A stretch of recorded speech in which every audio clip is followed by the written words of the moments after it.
All right, guys, happy Thursday. Today we want to take section 3 and section 4.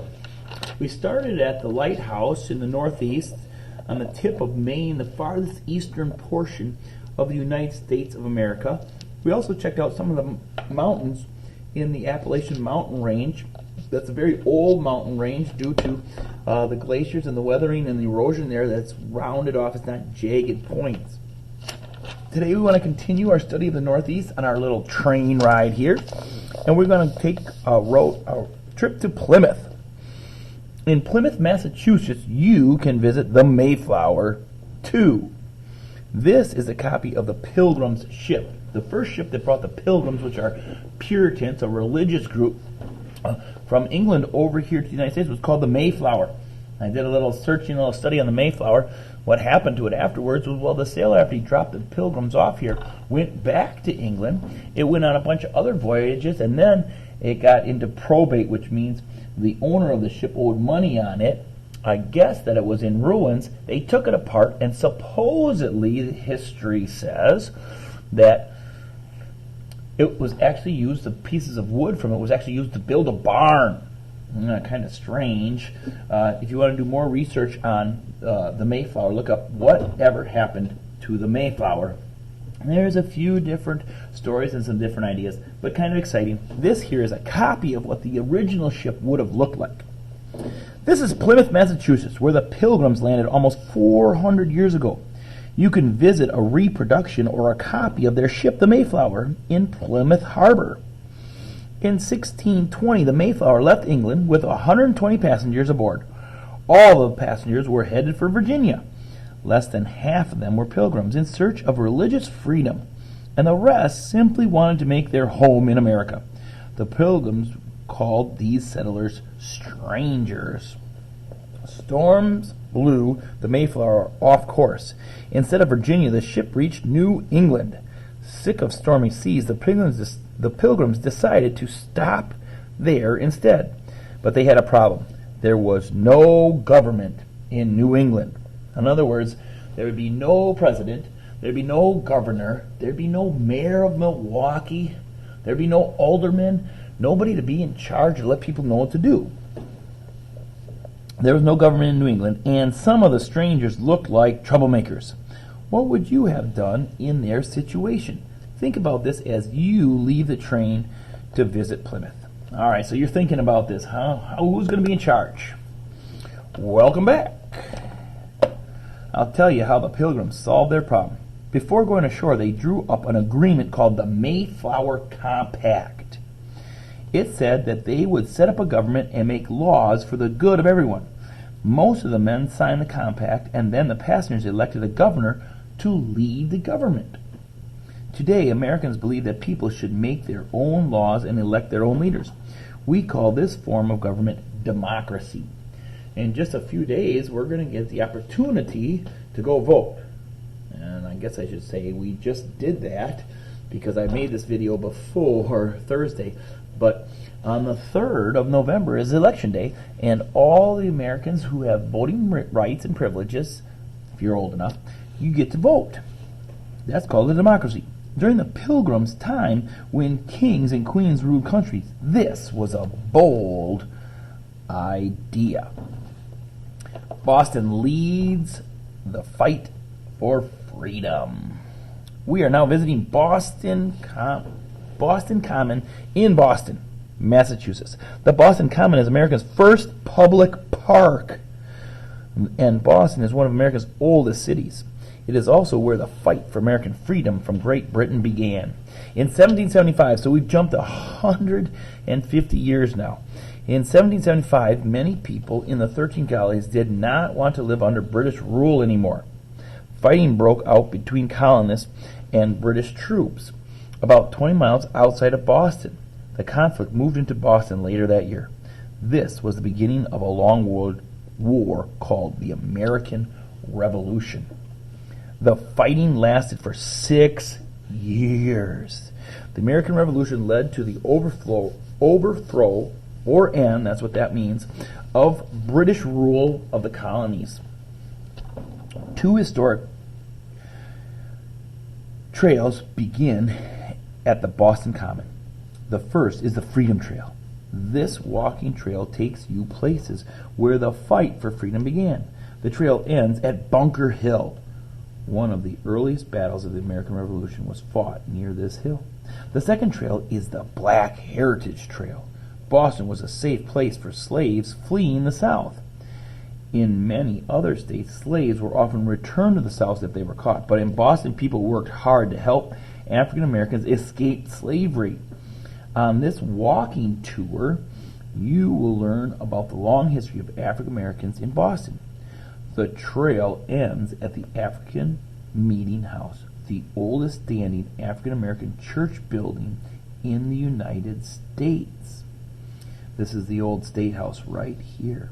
Located in Boston, is one of the many sites along the Freedom Trail. Which trail would you take? I recommend both. Just be sure to wear good walking shoes. Now, this trail isn't like you would think of a trail through the woods or something like that. This trail is through the city, different locations in the city, museums, and places where you could stop. I've never been there. My mom took a trip there, and she actually checked those things out. I would love to go to Boston sometime and check those things out as well. Our one vocabulary word for this section is American Revolution, the war in which the American colonies won independence from Britain. Now in your packets today, under Thursday, you should find an assignment like this. We're going to skip number 1. That's going to be the end of the assignment. We want to jump to number 2. We're going to do 2 and 3 together. Then I'm going to give you a bunch of information about number 1 and see what you decide. Which type of government did the Mayflower Compact actually set up? And if we're taking a look at the bottom section, this is the Mayflower Compact down here. And to find my answer, I always reread. You might have some ideas, though. It said they would set up a government and make laws for the good of everyone. I'm going to put that down as a little note here. Good of everyone. Most of the men signed the compact, and then the passengers elected a governor. Elected, that means they voted for. Elected a governor. Now these aren't answers, but these are leading to it. Today, Americans believe that people should make their own laws and elect their own leaders. We call this form of government democracy. So I'm going to put a box here, and I'm going to put democracy. Democracy actually means ruled by the people. Now, we might say, oh, the president rules the country. Well, not really, because guess what? The people elect the president. And if the president's doing a lousy job, then people could impeach the president. And our country is set up with 3 big branches. You got the executive branch, the president. You got the judicial branch. Those are the judges. And you got the legislative branch. Those are the ones that make the laws. And so they kind of check and balance each other. That's a democracy. All of those people have been elected, have been voted on by groups of people or by everybody in the nation. For example, groups of people would elect our mayor. People from Milwaukee can vote for the mayor. People from Boston can't vote for Milwaukee's mayor. That makes sense. Okay, and the last one. Did everyone have a say in governing Plymouth Colony? Explain your answer. Now, we want it to be good for everybody, but who voted? Did you catch it? Most of the men signed the compact. Did everyone? Our answer is no. Now explain your answer. And I'm going to put little quotation marks by the part that says most of the men signed the compact.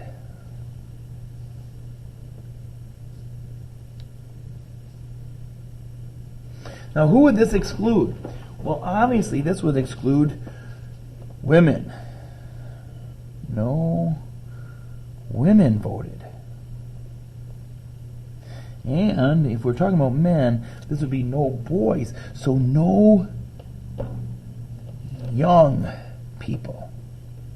Now, they didn't tell us exactly what age, but no women and no young people. So, in other words, we want to have a government that was for the good of everyone, yet The people who are going to make the decisions were just the men, which leads us to the top. Now, we're going to have a government right here in 4th grade, and we want to have a leader in 4th grade or leaders in 4th grade, and we want these people to lead us well.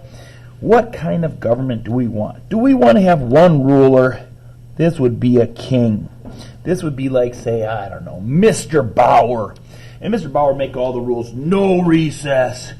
Broccoli for lunch every day. You guys pay me lots and lots of taxes, and please bring me in a soft, cushy couch. I'm going to lay on the couch, and you guys do all the work around here.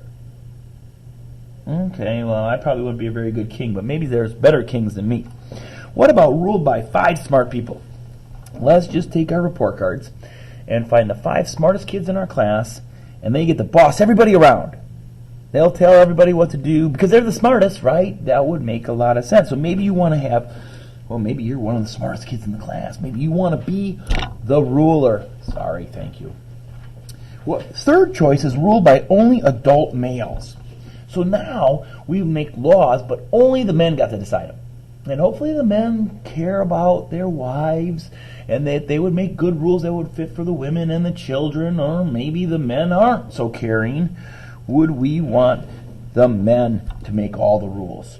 Or would you want to be ruled by people over the age of 10? Now, some of you guys aren't quite 10 yet, or you just turned 10. You get to help make the rules.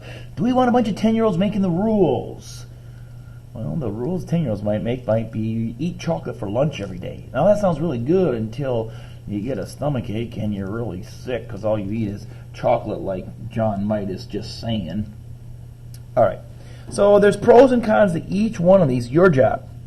Circle the group of your choice. Circle this one or this one or this one or this one. And then 2 reasons, and I'm going to help you out here. 1, 2. I picked the rule of a king. Number 1, I think that one person making decisions is easier to make decisions than a whole bunch of people. 2, I picked the king, is because a lot of stories in the Bible had to do with King David or King Solomon, and if it worked for God's people, it should probably work for me. All right, so that's why I picked king. Now you pick whichever one of those groups you want, and then your 2 reason here. This is your assignment. All right, guys, work hard. God bless your day, and we'll see you guys tomorrow.